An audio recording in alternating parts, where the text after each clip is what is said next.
हर साल 2 लाख से ज्यादा बच्चे आते हैं एक छोटे से शहर में एक सपना लेकर। लेकिन क्या आपको पता है इस सपने के पीछे 10,000 करोड़ की एक ऐसी इंडस्ट्री खड़ी है जहां बच्चे सिर्फ स्टूडेंट नहीं कस्टमर है। कोटा में एक स्टूडेंट का साल का खर्चा कम से कम 3 से 4 लाख रुपया होता है, तो ये बनता है 1000 करोड़ का market. Coaching institutes batch divide करते हैं, स्टार बैच और नॉर्मल बैच। बाकी 90% स्टूडेंट जो नॉर्मल बैचेज में होते हैं उनकी ही हेवी फीसेस के द्वारा टॉपर और टॉपर फैकल्टी को फंड किया जाता है। एक ही टॉपर की फोटो 4 अलग अलग कोचिंग एड्स में कैसे हो सकती है? कई बार इंस्टीट्यूट टॉपर को हेवी कैश रिवार्ड्स या फ्री टेस्ट सीरीज देकर उनके रिजल्ट का राइट्स खरीद लेते हैं। 2 लाख बच्चों में से सिर्फ 1 से 2% बच्चों का सिलेक्शन होता है।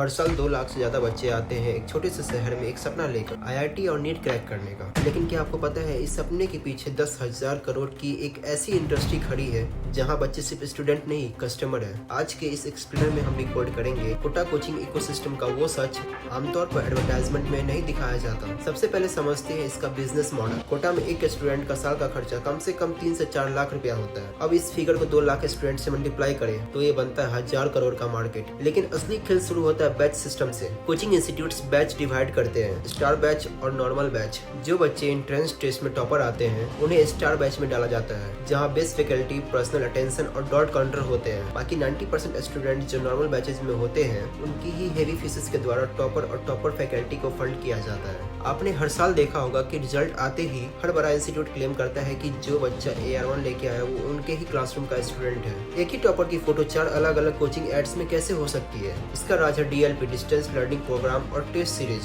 कई बार इंस्टीट्यूट टॉपर को हेवी कैश रिवार्ड्स या फ्री टेस्ट सीरीज देकर उनके रिजल्ट का राइट्स खरीद लेते हैं। इस एग्रेसिव मार्केटिंग में हर साल नए पेरेंट्स और स्टूडेंट्स फंस जाते हैं। इस पूरे बिजनेस मॉडल का सबसे बड़ा लॉस कौन उठाता है? स्टूडेंट्स। 16-17 साल की उम्र में 14 घंटे की रूटीन, वीकली मार्क्स का प्रेशर और रैंक लिस्ट को पब्लिक बोर्ड पर चिपकाना, ये सब मिलकर एक स्टूडेंट पर ऐसा मेंटल प्रेशर बनाते हैं जिसे हर कोई हैंडल नहीं कर पाता। रियलिटी ये है कि 2 लाख बच्चों में से सिर्फ 1 से 2% बच्चों का सिलेक्शन होता है। बाकी 98% बच्चों का ना कोई बैकअप ऑप्शन होता है और न ही कोई कैरियर काउंसलिंग। तो क्या कोटा जाना गलत है? बिल्कुल नहीं। कोटा ने देश को हजारों डॉक्टर्स और इंजीनियर्स दिए हैं, लेकिन प्रॉब्लम तब होती है जब एजुकेशन एक पूरे कमर्शियल प्रोडक्ट बन जाता है और स्टूडेंट्स का मेंटल हेल्थ बैकग्राउंड में चला जाता है। आपका इस कोचिंग सिस्टम पर क्या कहना है? क्या हमें एंट्रेंस एग्जाम के पैटर्न में रिफॉर्म्स की जरूरत है? अपना राय कमेंट में जरूर बताएं। वीडियो अच्छी लगी तो शेयर करें और इस चैनल को सब्सक्राइब करें।